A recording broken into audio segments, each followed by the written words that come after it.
چا چې لیدلی وي د مینې محبت خواږه چا چې لیدلی وي د مینې محبت خواږه هغه ته ګپ ښکاري د شاتو شربت خواږه او ساګ او سوکړک او د کټوۍ د ویښ ترسکونې شملې ساګ او سوکړک او د کټوۍ د ویښ ترسکونې شملې څومره مزه کوي ملګرو د غربت خواږه. بسم الله الرحمن الرحیم. مینوالو کتونکو السلام علیکم. د ادبي ګلونو نه یو وارې بیا ستاسو ورور ستاسو قربا انضمام خان د یوې نوې مرکې سره راغلي د پښتو ادب یو ښه شاعر لا یو ښه لیکونکي لا چې څه تعارف محتاجه نه دی. یقینا ډېر ښه لیک کوي ډېرې ښې غزلې لیکي. نو بلکل د جاوید نادان صاحب خواله راغلي وو چې د اسلم ډېری اوسیدونکی دی. نو بلکل پروګرام کې درته هرکلی وایو. ډېره مننه هم کوو. السلام علیکم. وعلیکم السلام. انضمام صاحب تاسو ډېر تعارف وکړو او د دومره تعارف خو موږ نه یو خو تاسو په خپله ښه خلک او ډېره ستاسو مننه چې راغلی موږ ته کېناستئ زموږ سره څو خبرې کوئ. نو ډېره مننه. بقایا کتونکو ته هم سلامونه کوم او چې څوک موږ ګوري او چې چارته زموږ خبره کلي چې دی له ورشئ نو هغو ټولو ته سلامونه کوم او نور به زه څه ووایم یار تاسو ووایه مخکې نه. ډېره مننه. یقینا ډېر ښه الفاظو سره ډېرې ښې خبرې مو کې بلکل پروګرام خو راغلي د غزلو دپاره مینوالو غوښتنه کړې ده. نو بلکل غزلې هم ډېرې دي خو مینوالو کتونکو سره به د زړه غزل شریکوئ. نو بلکل ارشاد. مننه. د زړه غزل چې تاسو ویل نو ما خو دا غزل ډېر ویلی هم دی خو زه چې تاسو بیا پکې دروغجن کېږم نو د زړه غزل زما دا دی چې کوم انتخاب دی زما چې زمونږ د خټو ساده کور زمونږ د خټو ساده کور د هغې چرته خوښو په ګیس عادت د ډکو اور د هغې چرته خوښو. ډېر ښه دی. مننه. زمونږ ګړې او بیزې په لوګو تورې کوټې زمونږ ګړې او بیزې په لوګو تورې کوټې زمونږ کوداله زمونږ لور د هغې چرته خوښو. ډېر ښه. یو ځل بیا ووایئ. مننه. زمونږ ګړې او بیزې په لوګو تورې کوټې زمونږ کوداله زمونږ لور د هغې چرته خوښو. مننه. د چینې شاته د چنار په سوري تور ورغومې د چینې شاته د چنار په سوري تور ورغومې د سپرلو زور د مرغو شور د هغې چرته خوښو. مننه. د پولونو د چرګانو او پیستو عادت وه د پولونو د چرګانو او پیستو عادت وه زمونږ سوکړک او زمونږ شکور د هغې چرته خوښو. ډېر ښه. مننه. بیا به همزولو ورته ویل چې زمیدار لی ورکړي بیا به همزولو ورته ویل چې زمیدار لی ورکړي توبه توبه دغه پیغور د هغې چرته خوښو. ډېر ښه. یو ځل بیا ووایئ. مننه. بیا به همزولو ورته ویل چې زمیدار لی ورکړي توبه توبه دغه پیغور د هغې چرته خوښو.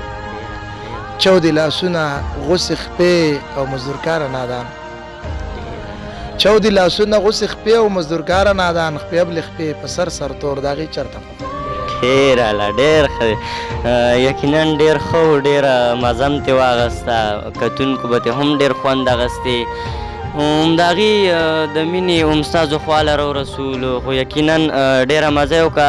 پروګرام کې به راسره نور هم څه نظم هم لیکلی وي او څه غزل وي نو بلکل راسره به شریکوئ. ارشاد.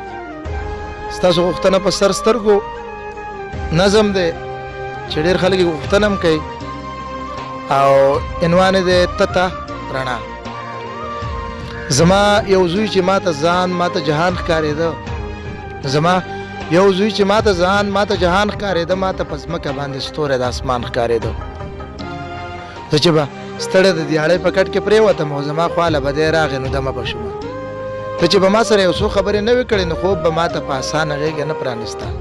همدقه شان یوه شپه ستړی د دیاړۍ نه راغلم لکه د نور کله په شانه زما خواله راغې خو دومره ګرم و د مخ نه یې لمبې ختلې. زما په زوړ څادر یې خپلې اوښکې پاکې کړلې خپل بېوسه پلار په غېږ کې سر کېښودلو.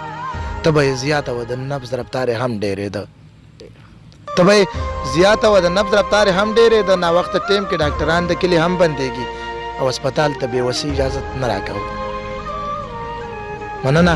ناوخته ټیم کې ډاکټران د کلي هم بندېږي او اسپتال ته بېوسۍ اجازت نه راکوو.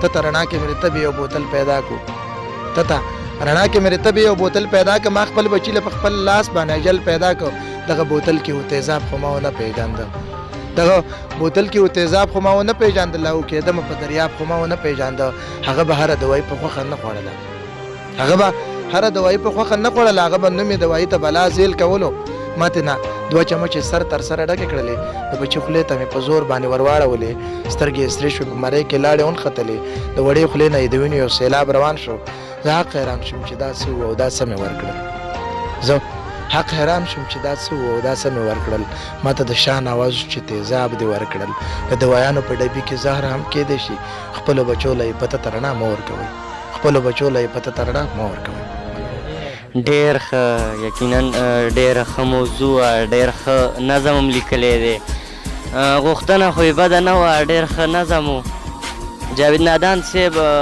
د پروګرام کې را سره شرکت کولو یو جهان مننه دومره سخت وخت کې دومره لنډ تنګ وخت کې وخت راکو نو ډېره مننه هم کوو بیا به هم راځو نو بالکل پروګرام کې د تلو کې اخري کې مینوالو ته څه پیغام ورکول غواړئ نو بالکل نو ستاسو خو ډېره شکریه ادا کوم چې دومره په ستره غرمه کې او د هغه لرې ځای نه راغلی انضمام صاحب نو د دې خو زه ما سره څه الفاظ نشته چې ستاسو شکریه ادا کړم او نور مینوالو ته بس دغه به ووایو چې زه یو ساده باده سړی یم او یو بیخي بې تعلیمه سړی یم نو که زما د خولې نه څه الفاظ وتي د چا زړه ته پسې ضرر رسېدلی نو زه ډېره بښنه غواړم او ډېره مننه ستاسو هم شکریه ادا کوم د کتونکو ډېره مننه کوو پروګرام ادبي ګلونه در بل مرکې پورې خپل رور انضمام خان او ما سره کیمرامین احتشام خان له ورکې اجازت د لوی الله په امان